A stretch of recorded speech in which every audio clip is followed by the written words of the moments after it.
over the past century, but accelerating over the past couple of decades, we've seen the emergence of a kind of global data field. The planet itself, natural systems, human systems, physical objects, have always generated an enormous amount of data, but we didn't used to be able to hear it, to see it, to capture it. Now we can, because all of this stuff is now instrumented. And it's all interconnected, so we can actually have access to it. So, in effect, the planet has grown a central nervous system. So there's about 1 billion people using the internet at the moment, and that's set to grow to probably 2 billion in the next couple of years. And we think that's quite a lot, but over the last 10 years I've been looking at devices being linked up together using networks, so little sensors on things, these temperature sensors and traffic sensors and flow rate of water and how much electricity, all transmitting data. It won't be long, and it may even have happened already, that there's more things on the internet than there are people on the internet. But that's really what we mean by the Internet of Things. Then you get this sea of data that you just drown in, literally. And there's this triangle that's been quite well documented called the DIKW triangle. That's data, information, knowledge, and the little tip at the top is wisdom. The D at the bottom is a sea of data, and when we get this data back home and start doing stuff with it, we apply intelligence to it and transform up that stack. So we go from data into information, information into knowledge, and then glean some wisdom from that. And that's really what the analytics part of our Smarter Planet story is all about. But the ideal day, I guess, would be that I wake up in the morning and my alarm clock went off at the right time because it had looked in my diary to know when my first meeting was and had backtracked which ferry I need to get and therefore what time I need to get up. The bathroom heater would have been on for half an hour before that time to make the bathroom nice and warm.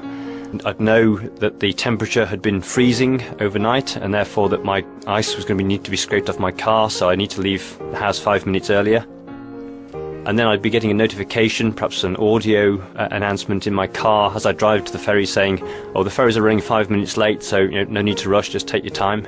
All that stuff is being handled by autonomic systems of little agents looking out on my behalf for the things it knows I want to do, just making me aware of what's going on so that I can plan my day accordingly.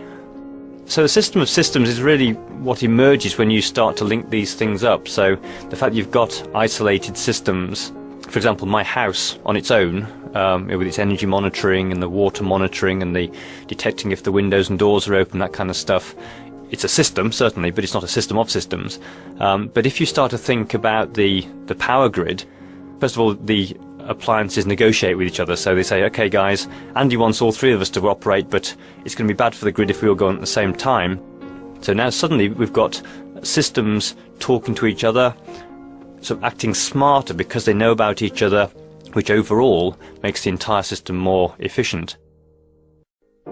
There are more human beings living in cities now, as of last year, than ever before in human history, and that doesn't look like a trend that's reversing. For every 4 text messages that a pedestrian sends while walking down the sidewalk she's on is sending an equivalent amount of data. There are sensors all over the place, certainly in the water main. They're registering blockages or not right beneath your feet. Taxis are, broadcasting their position and fare status back to dispatch. Trains and buses are updating their locations in real time, which people are reading on that street corner.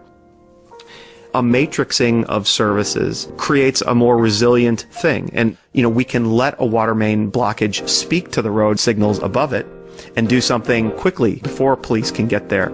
Soon enough, we will just expect to be told exactly when the bus will arrive.